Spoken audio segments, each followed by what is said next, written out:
পড়ছিলাম শহরের বাবু, কলমে তানহা তাবাস্সুম, পর্ব সংখ্যা 50। মাহির আর ইরার কাবিন হয়েছে। দেখতে দেখতে কেটে গেছে আরও 1 মাস। পাটোয়ারি বাড়িতে এখন প্রায় প্রত্যেক শুক্রবারেই দুপুরে বাড়ির সবাই একসাথে খাওয়া দাওয়া করে। যত ব্যস্ততাই থাকুক, এই একটা দিনে সবাই চেষ্টা করে এক টেবিলে বসতে। আজও তার ব্যতিক্রম নয়। আজ শুক্রবার, পুরো পরিবারের সবাই একসঙ্গে খাবার টেবিলে বসে আছে। কেউ খেতে খেতে গল্প করছে, কেউ হাসছে, আবার কেউ একজনকে নিয়ে আরেকজন মজা করছে। পুরো পরিবেশটাই ছিল শান্ত আর প্রাণবন্ত।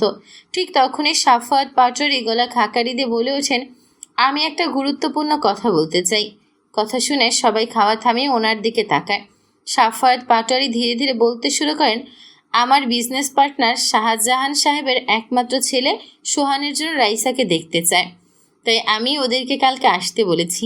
ছেলেকে আমি চিনি, ছেলেটা খুব ভালো, তাই আর মানা করিনি। তোমরা কি বলো? কথাটা শুনে কেউ আর কিছু বলে না, কারণ সাফায়েত পাটোয়ারি ছেলে ভালো দেখেই বলেছেন। তিনি না বুঝে কখনো কোনো সিদ্ধান্ত নেন না। কিন্তু কথাটা শুনেই রাইসা যেন নিঃশ্বাস নিতেই ভুলে যায়।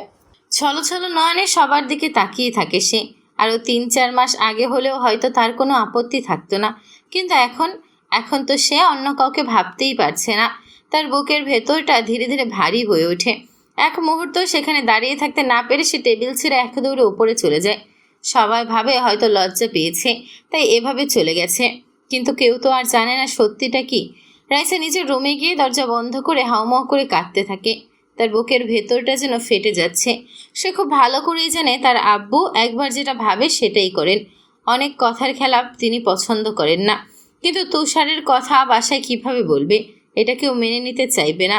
আর সবাই মেনে নিলেও আহিল ভাইয়া কখনোই মেনে নেবে না, কারণ তুষার তার বন্ধু। আর যদি শোনে সে তুষারের সঙ্গে সম্পর্কে জড়িয়েছে, তাহলে তো রাগে তাকে মেরেই ফেলবে। এগুলো ভাবতে ভাবতে সে আরও জোরে কাঁদতে থাকে। কান্না করতে করতে তুষারকে ফোন দেয়, 1বার 2বার 3বার, কিন্তু তুষার ফোন ধরে না। কারণ তুষার আগেই রাইসাকে ফোন দিয়ে বলেছিল অফিসের ঝামেলায় তার পুরো রাত রাইসার সঙ্গে কথা বলতে বলতে ঠিকমতো ঘুমাতে পারে না। তাই শুক্রবার নামাজ পড়ে এসে একবারে ঘুমাবে। ফোন সাইলেন্ট করে রাখবে, যাতে রাইসা যেন কিছুক্ষণ পরপর ফোন না দেয়। হয়তো তাই ফোন সাইলেন্ট করে ঘুমিয়ে পড়েছে। কিন্তু এদিকে রাইসার তো দম বন্ধ হয়ে আসছে। নিচে খাবার টেবিলে আহির আর কিছু বলে না। খাওয়া দাওয়া শেষ করে চুপচাপ রুমে চলে আসে। রুমে এসে বন্ধুদের টেক্সট করে জানায় আজ তারা লেকের পাড়ে আড্ডা দিবে। অনেকদিন হয়ে গিয়েছে বন্ধুদের সঙ্গে বসা হয় না, তাই সবাইকে সন্ধ্যার পর আসতে বলে। তারপর রিমিশার দিকে তাকিয়ে বলে, চলো বউ, একসঙ্গে ঘুমাই। রিমিশার সঙ্গে সঙ্গে বলে ওঠে, কি আমি আপনার সঙ্গে ঘুমাবো? তারপর মুখ বাঁকিয়ে বলে, আর আমি এখন ঘুমাবো না। আমি এখন বাগানে গিয়ে হাঁটাহাঁটি করব, গাছগুলোতে পানি দেব, আর বিকেলবেলা আমার ঘুমাতে ভালো লাগে না। আহিল ধীরে ধীরে এগিয়ে এসে নিচু গলায় বলে, তোমাকে নিয়ে ঘুমাতে ইচ্ছে করছে আদরিনী। রিমিশা দরজার দিকে পা বালিয়ে বলে, আপনি ঘুমান, আমি ঘুমাবো না। ঠিক তখনই আহিল পিছন থেকে পাচাকুলো করে রিমিশাকে তুলে নেয়। রিমিশা চমকে ওঠে, কী করছেন? কিন্তু আহিল কোনো কথা না বলে তাকে নিয়ে ঘুমিয়ে পড়ে। রিমিশা বের হওয়ার জন্য ছটফট করতে থাকে, কিন্তু আহিল কিছুতেই রিমিশাকে ছাড়ে না, বরং আরও শক্ত করে জড়িয়ে ধরে গলায় মুখ গুজে শুয়ে পড়ে। রিমিশা যেন শ্বাস বন্ধ হয়ে আসে। আহিলের গরম নিঃশ্বাস তার ঘাড়ে এসে পড়ছে। সে যত ঠেলে দূরে সরাতে চায়, আহিল যেন ততই কাছে চলে আসে। শেষে না পেরে জোরে ধাক্কা দিতেই আহিল চোখ বন্ধ রেখে বলে ওঠে, আর একবার আমাকে ডিস্টার্ব করলে সোজা বাসর সেরে ফেলবো বউ, তখন দেখবো তুমি কি করো। কথাটা শুনে যেন রিমিশার পুরো শরীর হিম হয়ে আসে। গলায় কথা আটকে যায়।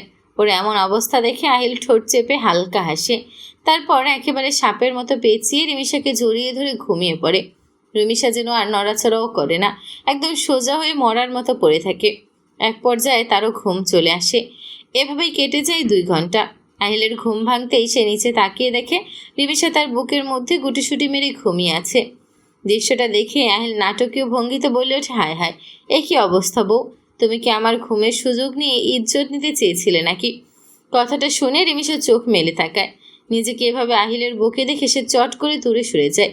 কিন্তু আহিল আবারও বলে ওঠে, তুমি যদি এভাবে আমার ইজ্জত নিয়ে টানাটানি করো, তাহলে তো তোমার সঙ্গে ঘুমানোই রিস্ক হয়ে যাবে। এবার রিমিশা রাগে একটা বালিশ তুলে সরাসরি আহিলের মুখে ছুঁড়ে মারে। তারপর সেখান থেকে দ্রুত বেরিয়ে যায়। আর আহিল বসে বসে হাসতে থাকে। তারপর উঠে তৈরি হয়ে লেকের পাড়ের উদ্দেশ্যে বেরিয়ে পড়ে। গিয়ে দেখে সব বন্ধু এসেছে, শুধু তুষার এখন আসেনি। আহিল ফোন দিতেই তুষার বলে এক্ষুনি বের হচ্ছি, আগে মেসেজ দেখিনি, মাত্র ঘুম থেকে উঠলাম, 10 মিনিট লাগবে। কথা শেষ করে ফোন রেখে দেয়।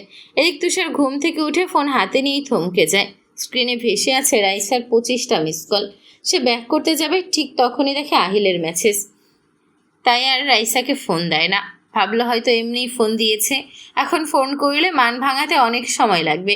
কিন্তু অনেকদিন পর বন্ধুদের সঙ্গে আড্ডাটাও মিস করতে চায় না, তাই ভাবলো একেবারে গিয়েই ফোন দেবে, প্রয়োজনে একটু বেশি বকুনি খেয়ে নেবে।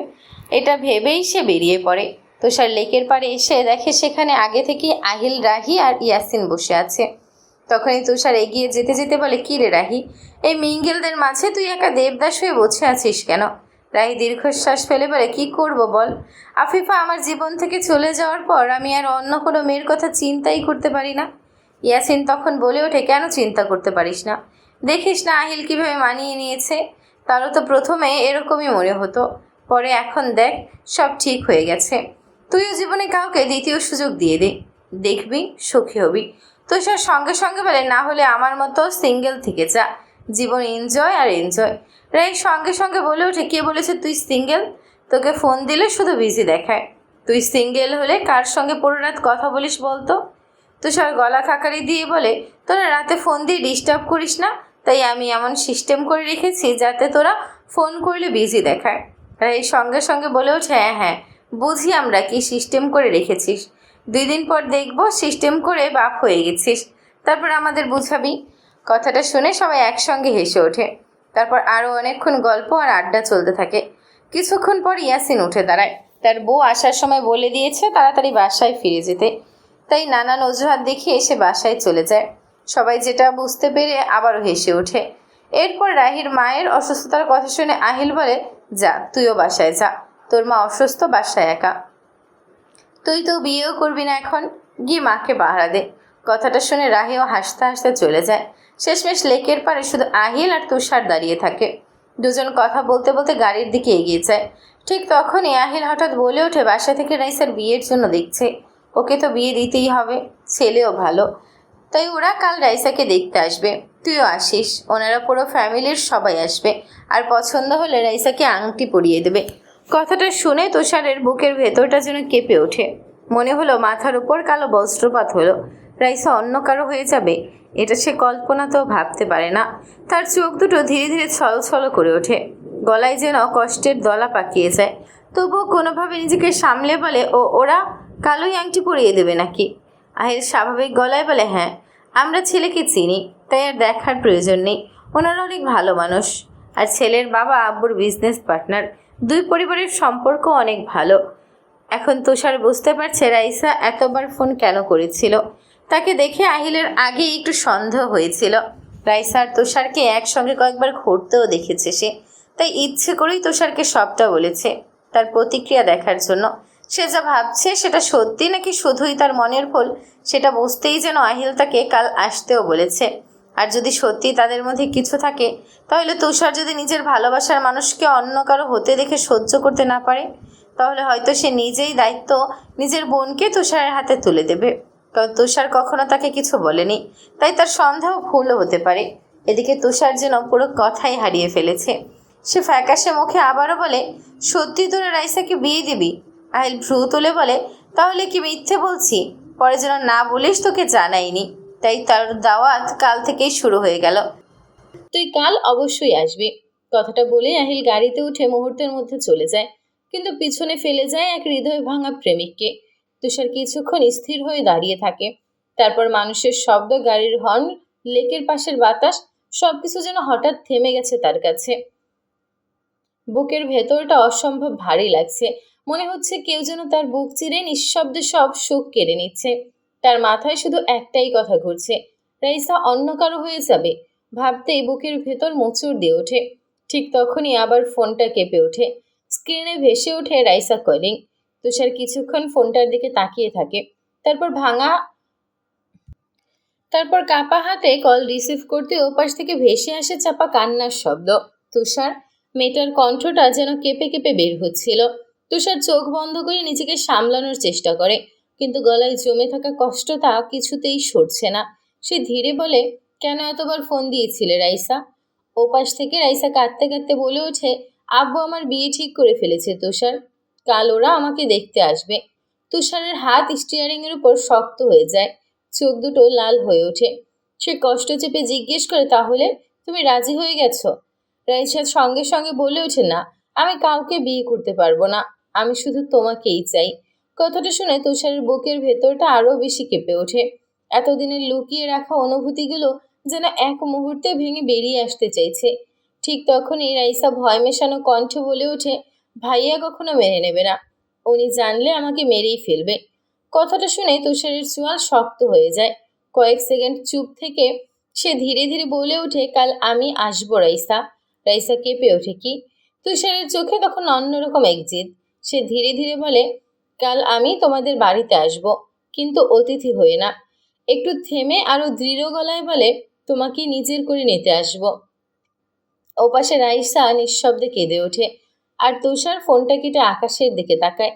তার চোখে তখন স্পষ্ট একটাই সিদ্ধান্ত, এইবার আর সে রাইসাকে হারাবে না।